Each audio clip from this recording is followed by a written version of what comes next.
Assalamualaikum warahmatullahi wabarakatuh. Selamat sejahtera. Bersama saya Cikgu Zurina binti Ramli daripada SMK Lambu Kiri. Hari ini kita akan membincangkan satu tajuk daripada Matematik Tingkatan 5. Tajuk Matematik Pengguna Percukaian Siri 1. Standard pembelajaran menguraikan tujuan percukaian, menguraikan pelbagai cukai dan seterusnya kesan pengelakan cukai tersebut dari segi aspek perundangan dan kewangan. Okey, seterusnya kita lihat apa maksud percukaian. Okey, satu proses pengumpulan sebahagian hasil daripada individu atau syarikat untuk pembangunan negara dengan tujuan percukaian sebagai sumber pendapatan kerajaan, sebagai kawalan penjualan barangan atau perkhidmatan, sebagai alat pelaksanaan polisi kerajaan dan sebagai alat kewangan untuk menstabilkan ekonomi. Okay, itu maksud dan tujuan percukaian. Okay, kita lihat apakah jenis-jenis cukai. Okay, cukai pendapatan. Yang pertama, cukai pendapatan. Apa itu cukai pendapatan? Cukai yang dikenakan terhadap pendapatan yang diperoleh oleh seseorang individu yang bergaji atau sesebuah syarikat. Cukai ini diikuti oleh Lembaga Hasil Dalam Negeri ataupun LHDN setiap tahun. Potongan cukai bulanan ialah potongan sebahagian pendapatan bulanan untuk pembayaran cukai pendapatan. Dan untuk individu yang berkahwin, taksiran cukai pendapatan boleh dibuat secara taksiran bersama atau taksiran berasingan. Okay, yang kedua, kita ada cukai jalan. Okay. Apa itu cukai jalan? Cukai yang dikenakan terhadap pengguna jalan raya yang memiliki kenderaan seperti kereta dan motosikal. Cukai ini diikuti oleh Jabatan Pengangkutan Jalan ataupun JPJ. Okey, itu yang kedua. Seterusnya, yang ketiga, kita ada cukai pintu ataupun cukai taksiran. Apa itu cukai pintu dan cukai taksiran? Cukai yang dikenakan terhadap semua pegangan atau harta tanah untuk membiayai kos penyelenggaraan bandar seperti mengangkut sampah dan mengisi longkang. Okay, kalau kita duduk di taman kan, kadang ada lori datang untuk mengangkut sampah dan mengisi longkang. So itu adalah hasil daripada cukai pintu yang kita bayar itulah. Okey, cukai ini diikuti oleh pihak kuasa tempatan setiap setengah tahun. Okey, apa pula cukai tanah? Okey, cukai tanah ni ialah cukai yang dikenakan terhadap pemilik tanah pertanian, tanah perusahaan dan tanah bangunan. Katakan kita ada ladang, kita ada kebun, kita perlu bayar cukai tanah. Okey, cukai ini diikuti oleh pihak kuasa negeri iaitu pejabat tanah dan galian setiap tahun.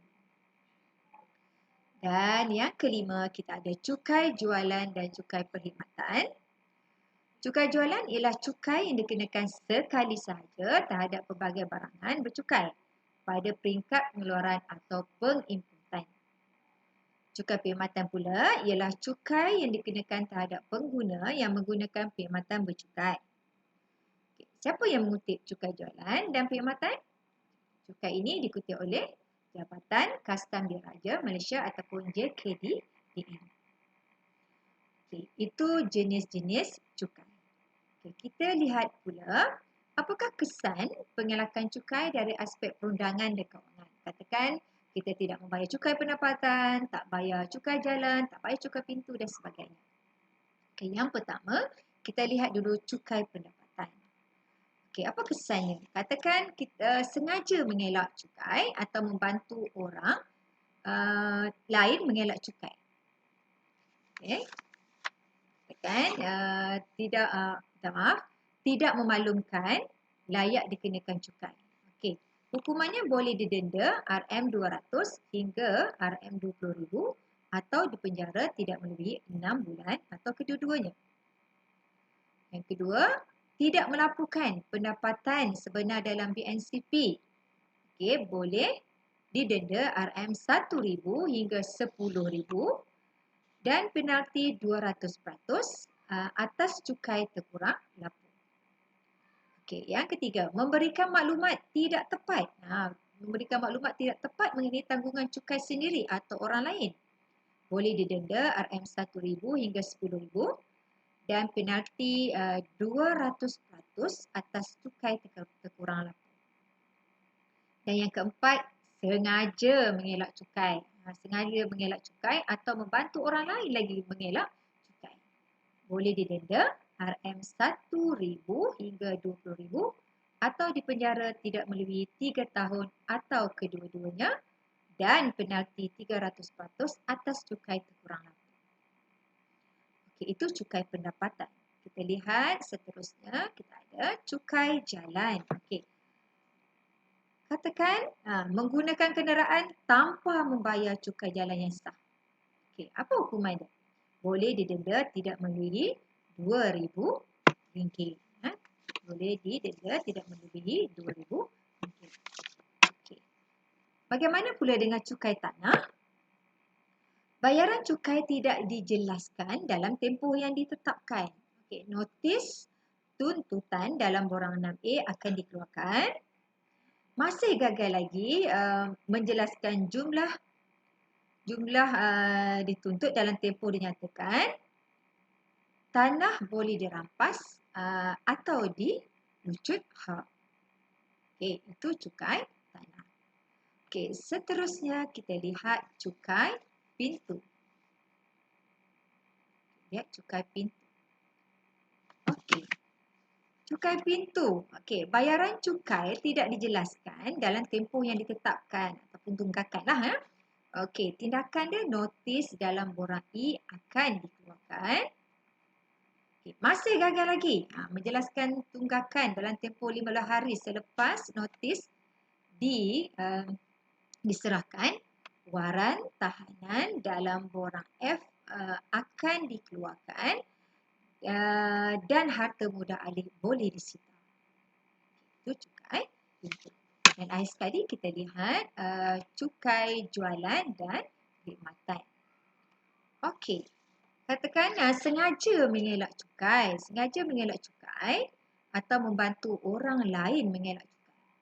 Jadi kesalahan pertama boleh didenda 10 kali ganda hingga 20 kali ganda amaun cukai jualan atau dipenjara tidak melebihi 5 tahun atau kedua-duanya.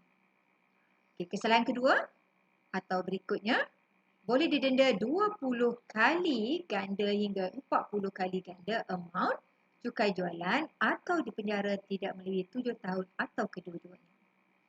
Okey, amaun cukai yang dielakkan tidak dapat ditentukan. Boleh didenda RM50,000 hingga RM500,000 atau dipenjara tidak melebihi 7 tahun atau kedua-duanya. Dan akhir sekali, pihak yang membantu dalam penyediaan penyata cukai yang kurang benar. Jadi dia tak tepatlah boleh didenda RM2,000 hingga RM20,000 atau dipenjara tidak melebihi 3 tahun atau kedua-duanya. Okay. Itu kesan pengelakan cukai untuk 5 jenis cukai. Okay. Seterusnya kita lihat beberapa contoh soalan yang berkaitan. Pertama, huraikan kesan pengelakan cukai apabila sengaja mengelak cukai pendapatan atau membantu orang lain mengelak cukai pendapatan. Boleh didenda RM1,000 hingga 20,000 atau dipenjara tidak melebihi 3 tahun atau kedua-duanya dan penalti 300% atas cukai terkurang laku. Kedua, gagal menjelaskan cukai tanah dalam tempoh dinyatakan dalam notis tuntutan. Tanah boleh dirampas atau dilucut hak. Menggunakan kenderaan tanpa membayar cukai jalan yang sah. Boleh didenda tidak melebihi RM2,000. Dan yang keempat, huraikan kesan jika seseorang pemilik harta tidak membayar cukai pintu dalam tempoh ditetapkan. Harta mudah alih boleh disita. Okey. Itu sahaja untuk siri yang pertama. Kita jumpa lagi untuk siri yang kedua. Assalamualaikum. Terima kasih.